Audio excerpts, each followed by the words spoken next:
Perfect. Okay, good afternoon, everyone, and thank you so much for joining us for the Advocacy Learning Lab relaunch webinar. My name is Jasmine Jones. I work for the Partnership for America's Children, and I will be the point person for the Advocacy Learning Lab, which is a project of the Annie ECK Foundation. There we go. Okay, at this time, I would like to welcome Jan Jackson from the Annie ECK Foundation, as well as Deb Stein from Partnership for America's Children, to give brief remarks on the Advocacy Learning Lab and to introduce you to all. Thanks, Jasmine. Welcome, everybody. It's wonderful that you were able to join today. And I just wanted to offer just a few introductory comments and then pass it over to Deb. As many of you know, Advocacy Learning Lab is an online resource to help advocates and their nonprofit organizations strengthen their capacity to influence public policy decisions to improve equitable results for children, youth, and families. Just a little bit about the history. This effort started about a decade ago. The Casey Foundation was interested in providing additional support to its national network of Kids Count organizations, which has an organization in every state, plus Puerto Rico, Virgin Islands, and DC. To not only produce reliable data, but also to be able to use that data to inform local, state, and federal policies. So the idea was to create a central repository of descriptions of competencies that the field felt were really essential to doing this work, and then a place to code all the resources that our national and state partners were producing to help advocates learn from one another and to ever expand our knowledge. Hundreds of people have contributed to this effort over the years. I'd just like to mention a few. Deb Stein has been a partner since the very, very beginning. This has been a labor of love through many different job positions for both of us. Cheryl McAfee has been an amazing partner with the launch of the first site, which was actually 6 years ago today at a Kids Count conference. Kids Count network members have contributed content, have reviewed design, and helped us with user applicability. And we've used a lot of our national policy partners like Georgetown and Center on Budget, Alliance for Justice. All of our different organizations have contributed, and we think this really makes it a reliable resource. For the past 2 years, Deb and her team have created monthly digests in order to help make it a little bit easier to keep track of the information, particularly during this time that we're going through. The information, the threats have been in every direction, and she and Jasmine have done a yeoman's job in just high-level digest, so you have things at your fingertips. Last year, the Casey Foundation decided to migrate the site to a new platform that's part of the Casey suite of programs. It's called a JIVE Platform. John Hodgins and Chikoze Okori worked with Cheryl to migrate all of the content over to the new stable site. The technical part will be administered by the Casey Foundation, but we are so proud to be able to transfer the support of the site to Deb and Jasmine at the Partnership for America's Children. We think this really will enable them to provide up-to-date, really relevant support to a host of state advocates working on children, youth, and family issues. And so with that, thanks to all of you who have contributed thus far, and a very proud and happy handoff to Deb Stein, who will take it from here. Great, thank you, Jan. And before I talk about the site, I really need to say that while it is true that many people contributed to it, Jan championed it. This would not exist without Jan, and it is an amazing resource. Jasmine's gonna show it to you and talk to you about it, but it really should support your work in several ways. So I wanna talk just for a couple of minutes about that, and also about how people can get access to it if they don't have it already. And then I'll turn it over to Jasmine. So the site was designed, and it builds on other work that was designed to strengthen your organizations, both in terms of your policy capacity, your advocacy capacity, and also keeping your organization strong so that you can do the work that you need to do. There are really, I think, two basic ways to use it, although other people I'm sure will have additional ways that come up that we'd be excited to learn about. And these are separate from the alerts, which I'll also talk about.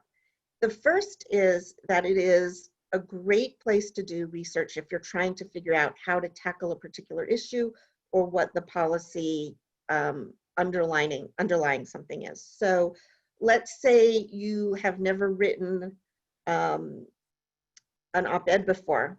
If you go into the Advocacy Learning Lab and go into the communication section, you can get good basic guidance on how to write an op-ed, as well as message framing tools that will help you think about how to frame the message you want to get into your op-ed. In other words, there's a lot of how-to pieces that can help you figure out how to work with certain kinds of data, how to address equity issues, how to use particular communication skills you may not have used.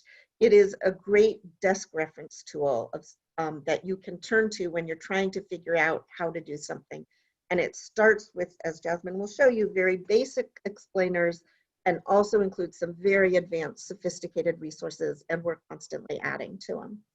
The second way to think about using it is if you've got a new staffer who needs to be, or somebody who's moved into a new position, and you want to train them on basic job skills, you can go in there and find the set of explainers that apply to their jobs and have them read that, and maybe then go back into the Learning Lab and pull up more advanced materials. So we all know that unfortunately in the advocacy world, we often have a lot of staff turnover. You often hire people and need them to get up to speed really quickly. The Advocacy Learning Lab is a great resource to help get your staff up to speed quickly so they can be more effective and more capable. We are not going to be able to do it in the next few months, but our hope is once we've got everything up and running smoothly in the transition and gotten everybody in the network trained on using it, that we'll even be able to provide some 101 courses that'll make it even easier to train your new staff. So think of it as a desk reference tool. Think of it as a way to train your new staff. Don't go in there and sit down and try and read everything all at once. That would be a good way to blow your mind and wouldn't be the most useful way to use it. That's the first thing I wanted to say to you. The second is who should be using it. We have sent the invitation out to sign up for it to everybody in the Kids Count Network, the Partnership Network, the State Policy Partnership, SPP, the Center on Budgets Network, the Spark Network, the Alliance for Early Success, and a number of others. All of these groups are state advocates fighting for children and families at the state and local level. We've also invited some national partners to join. But it may be that only one person in your organization got the invitation. We want you to let us know who else in your organization should get the invitation. And you can do that by emailing Jasmine, and she will set it up so that everyone in your organization can have access. By everyone, I mean staff, of course, but I also mean it's worth adding your board members, because we do have some board resources, and it's worth adding your volunteers and interns. We want this to be a resource for the entire state advocacy world. The second thing is, if you have state advocacy partners that you think would benefit from it as well, send us their name and a link to their website, and if we agree with you, we'll reach out to them and invite them to use it as well. Again, the Casey Foundation built this. They've invested a lot of resources in it to build and strengthen the capacity of state advocates. And to do that, state advocates need to have access. So over the next few months, Jasmine will probably be reaching out to a number of you, but we also ask you to reach out to her to make sure that everybody in your organization that should have access to it does indeed have access to it. So those are my 2 points. Jasmine will talk a little bit at the end about exactly how you do that. But at this point, I want to turn this over to Jasmine. Oh, before I do that, I do want to mention the third thing is that we also do, as Jan referenced, a monthly alert, which is the most important documents that came up in the last month, came to our attention anyway, in the last month in the world of child advocacy. They are typically time sensitive, but not always. They are, sometimes we'll go back into the past. Like if there's a new hot issue, we'll go back and find a critical older document that has become newly relevant again. And we try to limit that to 10, but some months the world makes us go bigger. And anyone who is registered for the Advocacy Learning Lab will also be on our email list to get that monthly alert to critical documents. They might be on how to deal with race equity. They might be on the census. They might be on child welfare or child care, but they also might be advocacy tools, communications memos, the full range of what it takes to make you effective. So I'm going to let you know that once you're signed up, you'll start seeing those. I can't remember if we've set them up now to come from Jasmine or me, but watch for them, and those will come monthly. And it's a really good way to kind of stay on top of some of the most critical documents that you'll need. You know, for example, when we were working to try and prevent the public charge regulations, we put in a lot of tools around that. Those are not necessarily permanent. We may not add them to the Advocacy Learning Lab, but they'll be at your fingertips when you need them. So think of it that way: a desk reference tool, a training for new staff, and an update on the critical documents that are coming out in our field. Jasmine, I'm going to turn it over to you, and Jan, I'll let you answer Lucy's question after Jasmine's done. All right, thank you so much, Jan and Deb. Just a quick overview of what we're going to talk about today. First, I'm going to cover what all has to offer, just building upon what Jan and Deb already mentioned. And then the largest portion of our time today will cover how to navigate the all platforms. And then finally, as Deb mentioned, I will cover how to get started. Before I get into that, I just want to say, please feel free to enter your questions into the Q&A box or the chat, and the slides as well as the recording will be distributed after the webinar. So the Advocacy Learning Lab is a great tool for new staff. For example, All currently has an overview of 19 different policy topics written by experts in the field. Each topic description covers why that policy area matters and an analysis of the topic on a federal and state level. It also lists resources from several organizations to get a deeper understanding of different aspects of the policy area.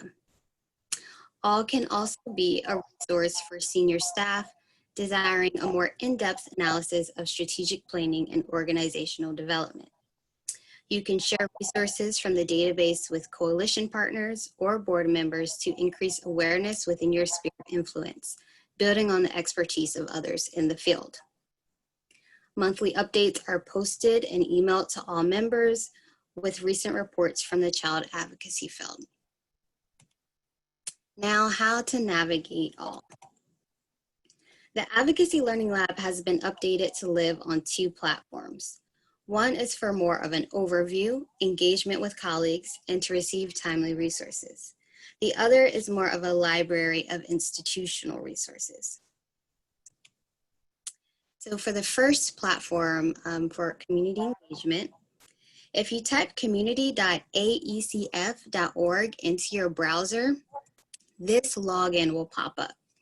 If you are having issues with this portion or you do not have a login, I will cover that at the end of the webinar. Once you're all logged in, the home page is a news feed for all of the groups that you belong to at the KC Foundation. You can navigate to the tab that says My Communities. You can see on the top left there. And once you're there, select the Advocacy Learning Lab icon, that diamond multicolored figure that you see at the bottom right. So I'm only a member of the Advocacy Learning Lab, so my icon is right there on the top, but if you're a part of multiple groups, you may have to scroll down a little bit to find it. So before I go further, I'll be mentioning these competencies and sub areas throughout the webinar, so I just want to share what those are. These 6 competencies you can see on the left column are the core of the Advocacy Learning Lab. All of our resources, for the most part, are linked to one or several of these core areas. Race, equity, and inclusion is woven into all of the competencies, but it's also its own entity. That's why I have an asterisk there at the bottom. I also have, you can see in policy advocacy and engagement, the policy understanding sub area is the document that I mentioned with the 19 different topic areas. I would definitely bookmark that page and share that with new staff members that you might have coming on board. I know this is a lot to take in, but as I mentioned on the platform itself, I'll highlight the document that you can reference that has all of the competencies and sub areas. Okay, so this is the activity tab, which will be the home page when you click on the Advocacy Learning Lab icon. Here you will see the most recent resource alerts and updates in the newsfeed. You will be able to find discussion topics and questions that are posed by the community here as well. If you look to the right, that panel there, you will find hyperlinks to resources for quick access. So the first one is a document with an overview of the Advocacy Learning Lab. The second is a document with an overview of all 6 of the core competencies that I mentioned in the last slide. Third, that is a link to the Advocacy Learning Lab platform, which has the library of resources. And then if you keep scrolling down to the right, you can click directly on a sub area that you're interested in. So next we have the content tab. So this is the tab that you're probably going to use most frequently. You can filter the content on this tab by clicking on the desired icon at the top of the page. You can see here it's blog, document, discussion, etc. You can access the full list of monthly alerts on the panel to the left, as well as click on the competencies that you're interested in there as well. When you click on a competency, there will be separate documents for each of the sub areas. So don't be surprised if you see 10 or 12 documents pop up. When you click on a competency document, one of the documents might give an option to view more resources. That link will take you to the separate all platform with a collection of resources. So as an example, let's say I want to learn more about strategic leadership, specifically inclusion strategy. And so I go on the Advocacy Learning Lab and I read the overview and the general information. And I'm thinking this is something that I want to share with my team to include and our procedures. And so if I click view resources on inclusion strategy, highlighted to the left there, it will take me to the separate Advocacy Learning Lab hub of resources you see to the right. And it's already filtered for inclusion strategy.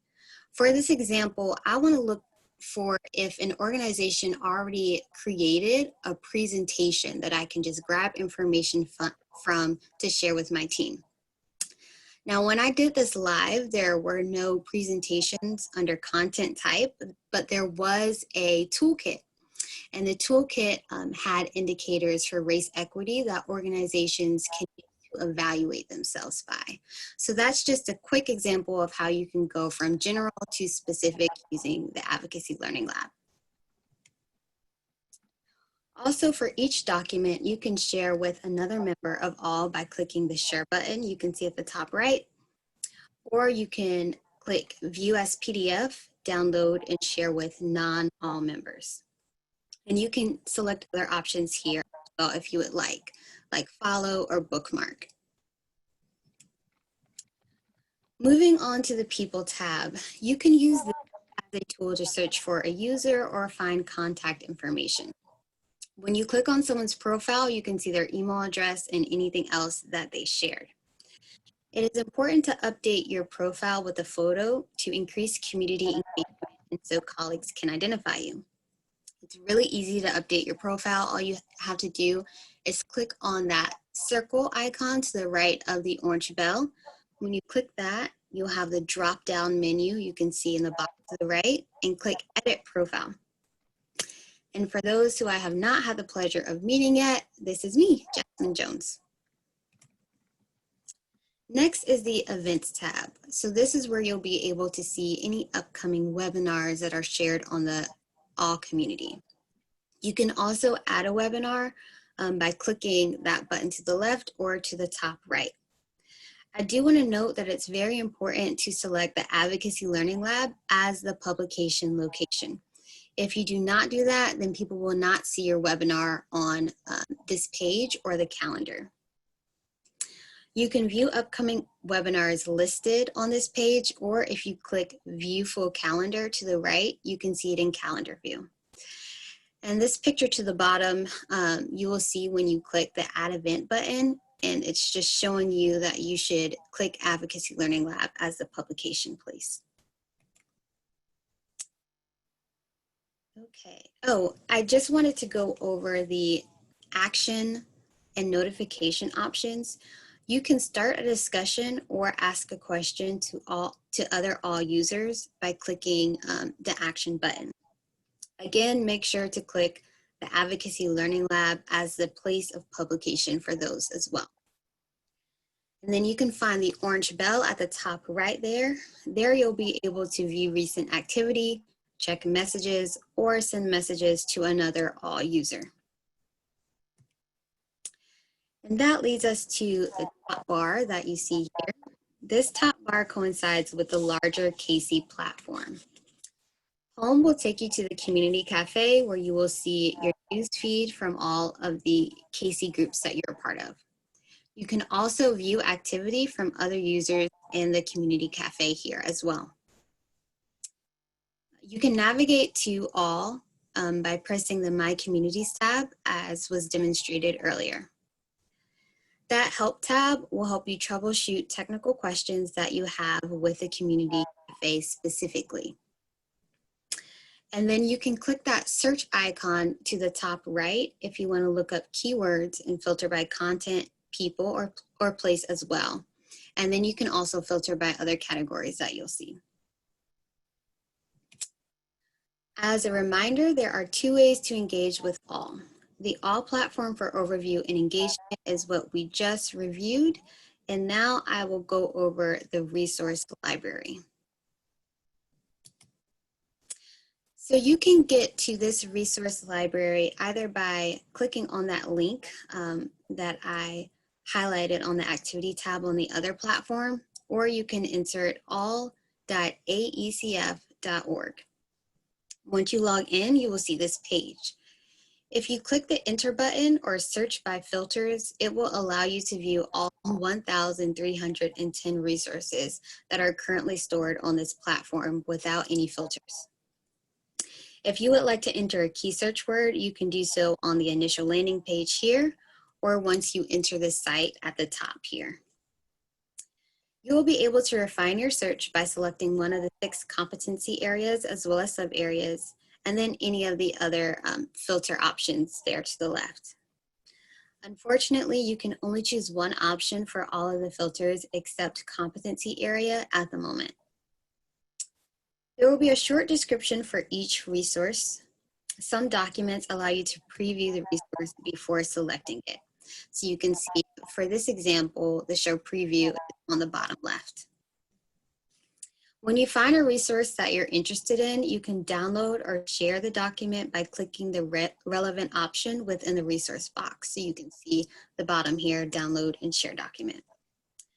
This platform allows you to share the document to any email address without downloading as a PDF first. And then the icon that you see on the bottom right of the box shows the file type.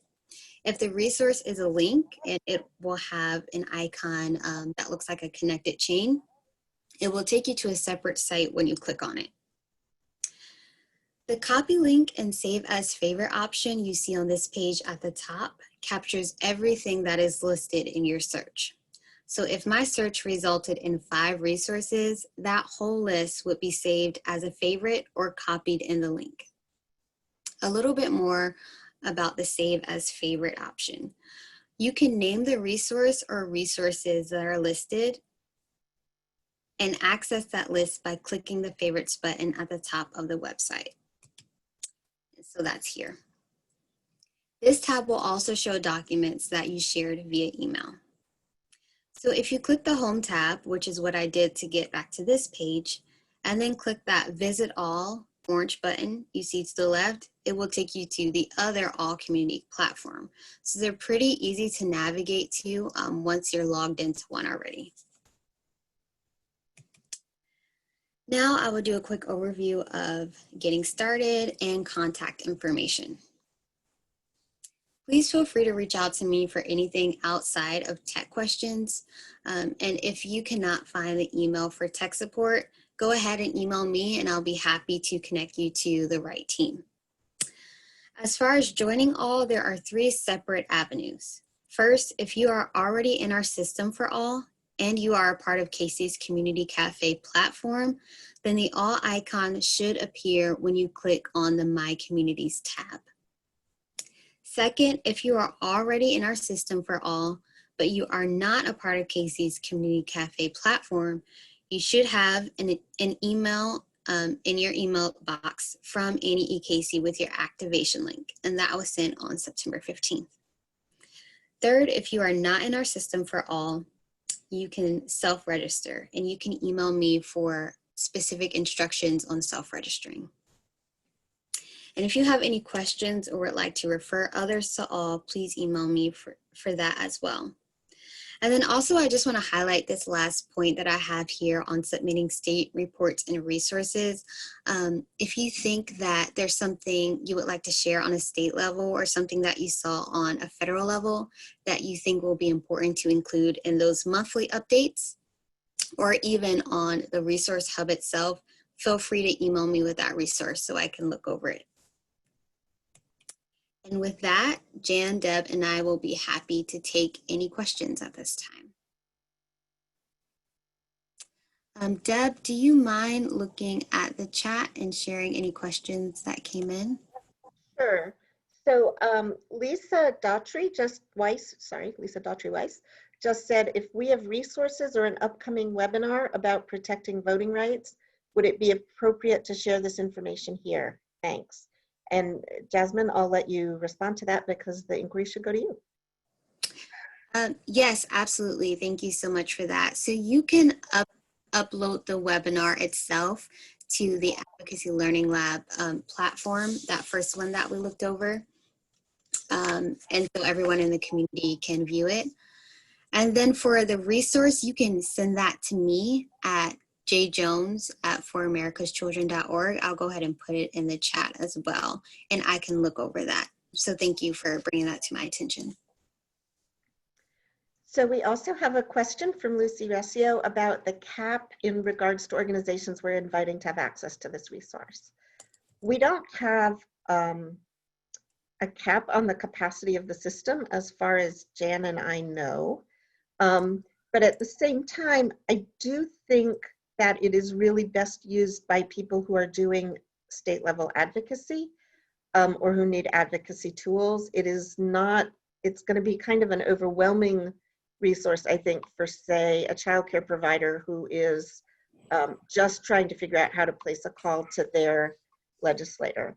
So Lucy, for example, if you've got state groups that are doing advocacy work, we would love to add them. That would be great. But, you know, I don't know that it makes sense to add every NACCE individual school in the state.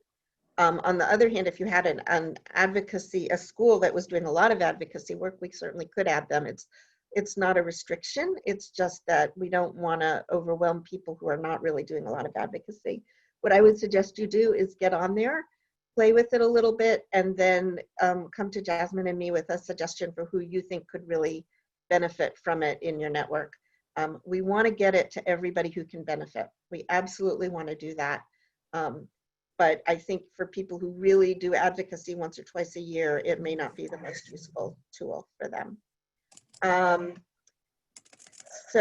I'm glad you're thinking about it as a resource for your affiliates because we think it'd be great.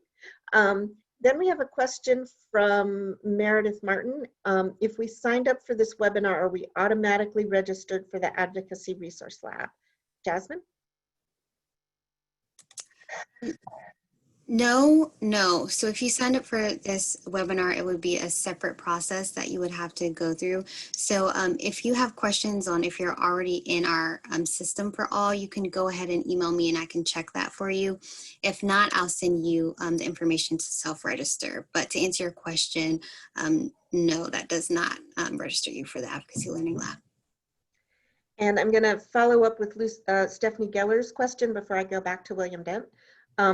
Stephanie asks, can I just email you a list of all of our staff, no more than 10 people, and have you add them all, since I'm not sure I've already received invitations directly?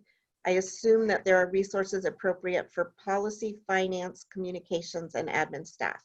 So let me say, first of all, there absolutely are great resources for policy, finance, and communications. I think admin staff, it kind of depends on the level they're at, but there are certainly a lot of human organizational development resources, things like, board obligations and things like that. Low level admin staff, maybe not quite as, low level is a bad word because I don't mean that. People who are mostly handling day in and day out administrative tasks, maybe less so. But we're happy to add anyone you want to add it. I mean, even someone whose immediate day-to-day tasks are not in there could use it as a way to prepare to move up in the organization. So we're not judging who you should add, that's your call. Jasmine, can you talk to her about how to get them added? Yes, you can definitely email me and CC those individuals on that email, and then I can just reply all with the correct instructions to register. I can check who already may be in our system and give them separate instructions for others who might need to self-register. So yes, you can email me and include anyone that you think should join. But just to be clear, Jasmine won't add them. She will give you the instructions for them to self-register. I'm gonna actually go to Jennifer next because I think the answer for William Dent will take a little longer. Jennifer Wagley asks, can this training be offered to our statewide advocacy partners to see if they want or need access? Jasmine? I think absolutely the training. I don't know if you want to share the whole recording. You might want to give them the overview document and they can look up the topics and click on things that they think are really relevant or interesting to them. But if you think that it's something that they'll be accessing and using frequently, absolutely. And I'll send the recording afterwards. And Jennifer, if you're asking, can we do a subsequent live one? Yes, Jasmine is going to be working over the next few months to help get more people that can use it on it.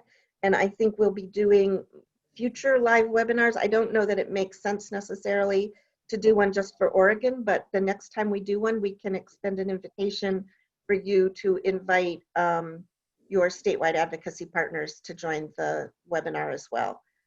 Because we absolutely do want to reach the statewide advocacy partners that are working with you.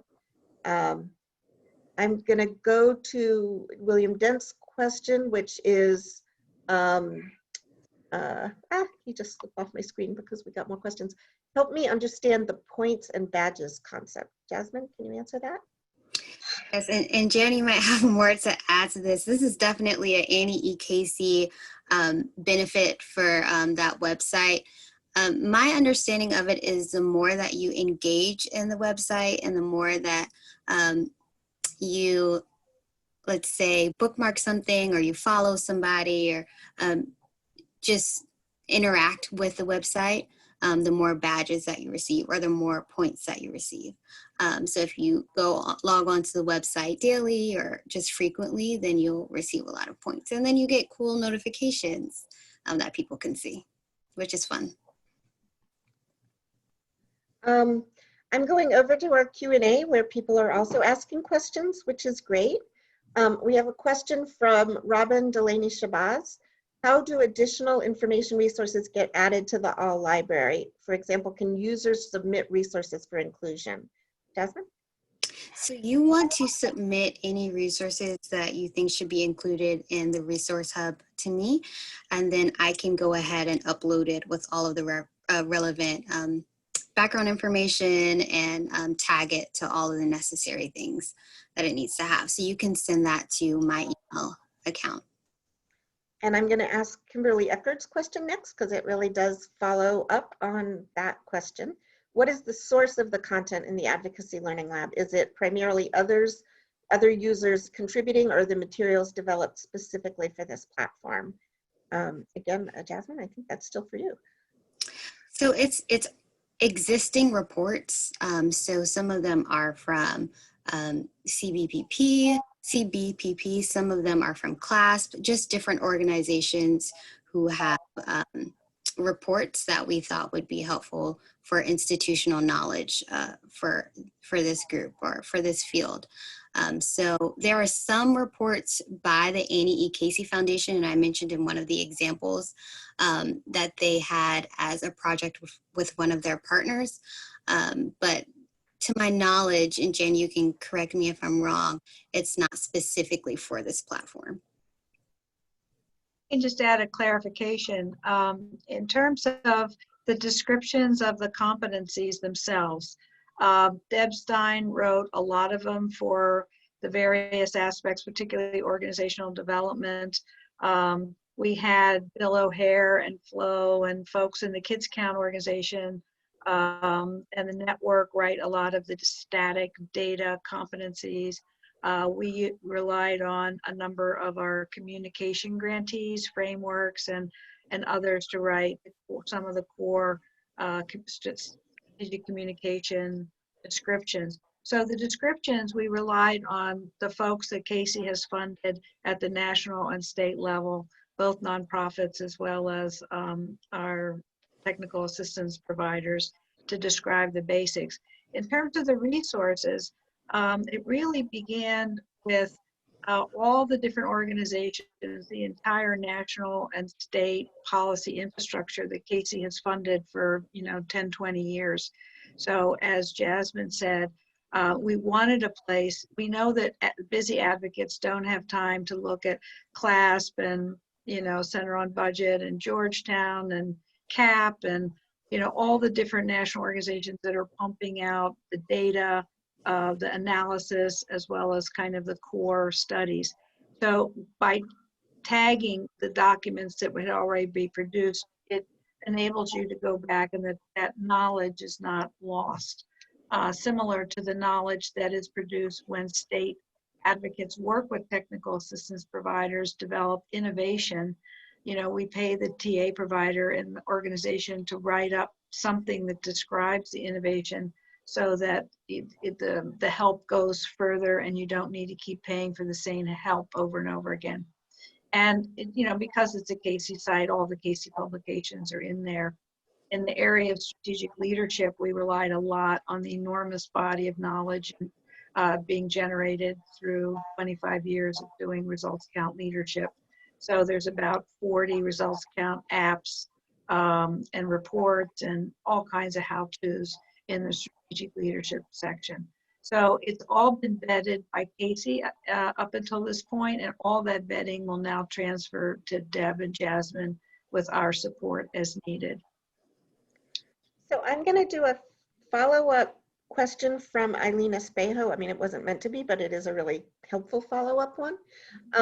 Are there resources on the Advocacy Learning Lab about using the competencies to evaluate staff, for example, in performance reviews? I don't. So first of all, let me say, I think, how many resources do we have in there now, Jan? It's something like 1,000. 1,300. 1,300. There's a lot of resources in there.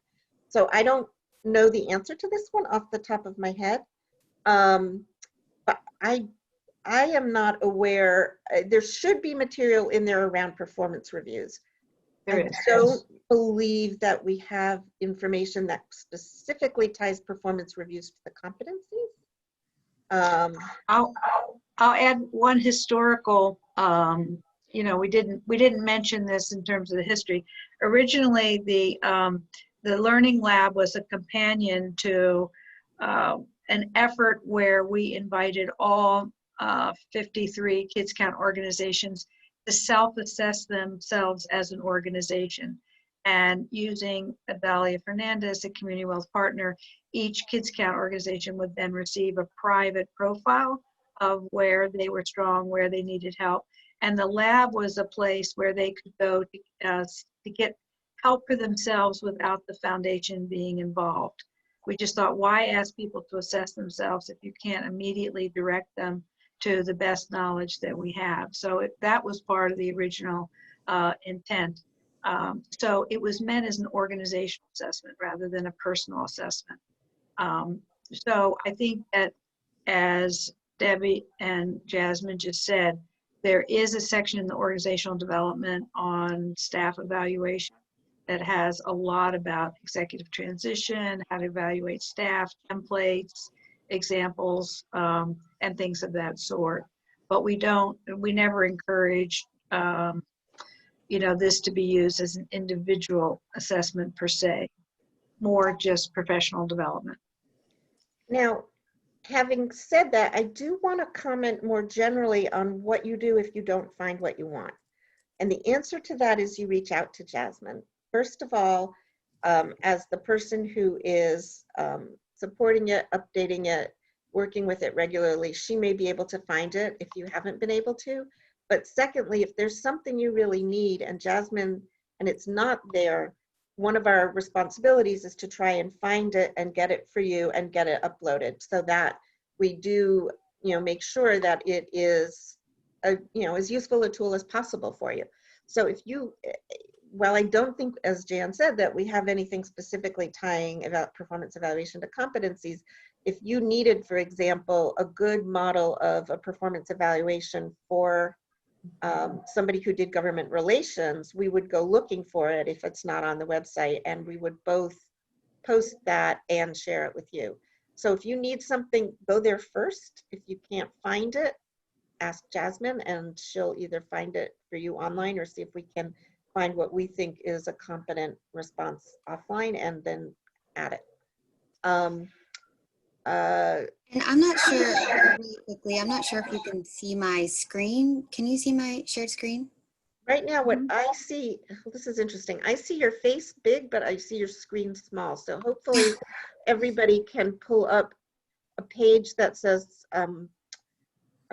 she's sort of scrolling down. It's got orange and black on it. And if she goes all the way up, I think it says, or at the top, you'll see that she was kind of highlighting organizational development, human capital management, staff development. Right, so I just wanted to do a live navigation because I think that's a great example of how you can use it. So I just went to the document, all of the competencies, and I searched for performance evaluation, and that got me to staff development on organizational development. And here you can see a summary of everything that's here. And so I just went to the other platform to see if there were more detailed documents on it, and you can see here there's 410 results total. And so if you want to filter this by if you're a smaller organization, or if your organization is similar to the nonprofit Children Now, you can see what documents they have. So there are several ways that you can interact with specific inquiries that you have. So I just wanted to show that as an example. Great.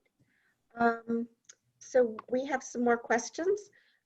One is, will the overview document Jasmine just referenced be sent out after the webinar? Jasmine, you're planning to send that along with the webinar recording, yes? I can include that as well. Great. And then I think the next question is really for Jan. Any guidance on what questions or discussions we should post on all and which ones should go on KidsNet? That's a good question. The JIVE platform Casey uses for all kinds of communities. Like we use it for our juvenile detention alternative, it has 3,000 members.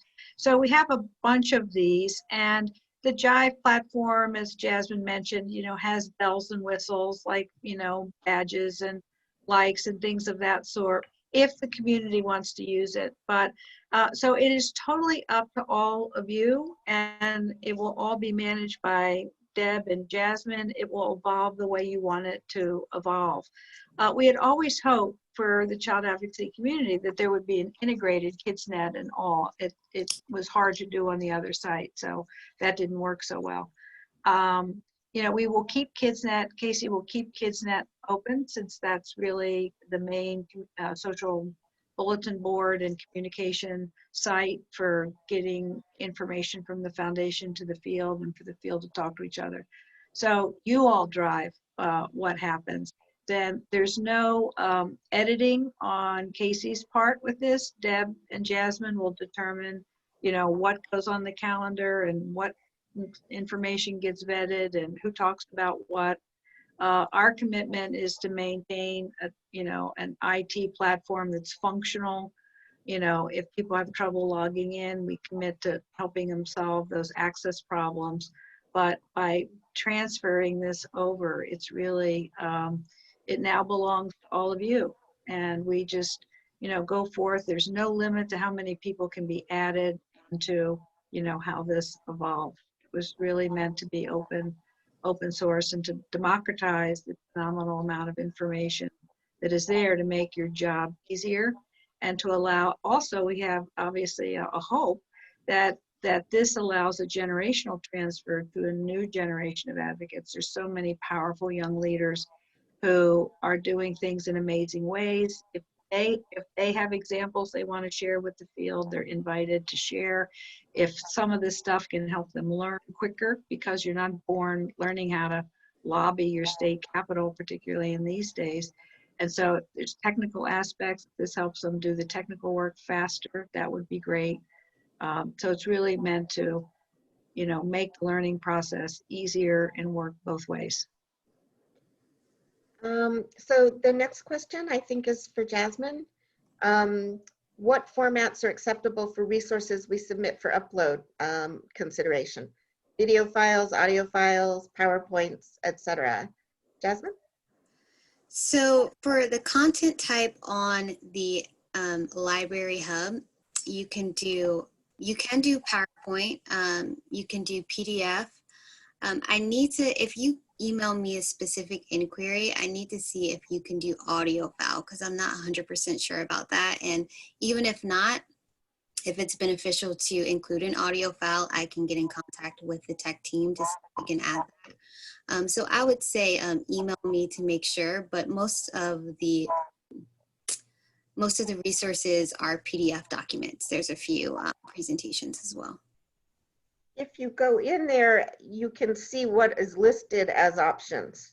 So for a lot of them, you already, just by going in there and seeing what, you know, like in the search function that Jasmine just showed us, you could pick what format you wanted.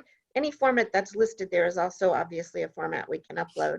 If you don't see the format there and you have something else that you want to include, maybe a social media post, I'm speculating here, that's when you want to get in touch with Jasmine, and she'll figure out if it can currently be uploaded, and if not, how we can arrange to get it uploaded. But yeah, if you can file type, right, I think is the place to look. Yes, that's correct. Yeah. So there, I mean, there's a lot of file types that it already accepts. Links, presentations, spreadsheets, but I think that was a particular search. I think if you go back, Oh, that's all of them. yeah, no, oh, the boxes are all? Or the document, link, presentation, spreadsheet is all? That's all of them listed there. So you're thinking about the content type. The content type is different than the file type. Oh, well, this is why Jasmine's doing the webinar and not me. But, you know, just if you're not sure, ask and we'll do our best to get it up there. We do know that as a field, you're getting more and more creative about the kinds of materials you produce, and we want to be able to share and support that work. So if you don't see a way to do it, reach out. Did I miss anybody's questions? I think I've done them all, but if you've got a question that I haven't answered, re-up it for me, or if you have a new one, put it in there now. While we're waiting for that, I do just want to emphasize that people have to register themselves. So we can send the instructions on how to get on, but you need to make sure people follow through on it. So Kimberly Eckhart says, how is the monthly update delivered? Is this an email and do we need to subscribe? Jasmine? So when you subscribe to the Advocacy Learning Lab, then I will create a list of everyone that is a member of that, and I will add that to a constant contact list. So you will receive that via email. The email will be from Deborah Stein, since it's from our constant contact. You can also access the alerts from the first platform as well. So either one. And if you did register for the Advocacy Learning Lab and you are not receiving those alerts, which typically are sent on the first, please email. Jasmine, the next question is, what's the approval process once we self-register? So it's just a manual email that Casey does on their side. So and Jen, correct me if I'm wrong, but once you submit it, then all they have to do is accept it. And it's not, I don't think it's anything thorough.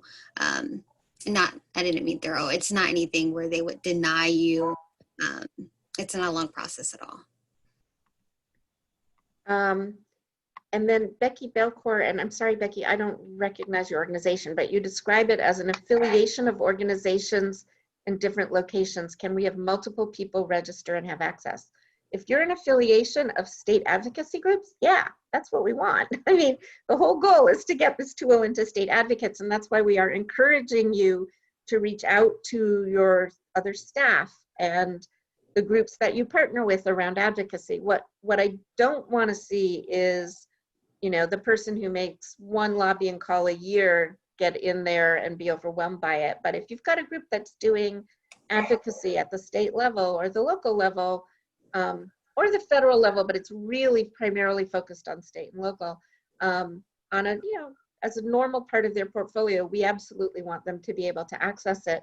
And it is far from it being only one person. We want everybody in the organization that could benefit from it to have access to it. And, you know, you need to send their names to Jasmine. She'll get them the instructions and they should be able to get in. Part of Jasmine's work plan for the next few months is trying to make sure that we do, in fact, get everybody in your organization that belongs in here to bolster the reach and the ability of people to use it. And once we've done that, we will do another webinar like this one to make sure that they can, like you are being able to do now, not only get trained on it, but have a chance to ask questions. More questions, or is that everything? Give people just a minute to type. While we're doing that, Jan, do you have any last minute reflections while we're waiting to see if there's any more questions coming in? I just want to thank you, Deb and Jasmine.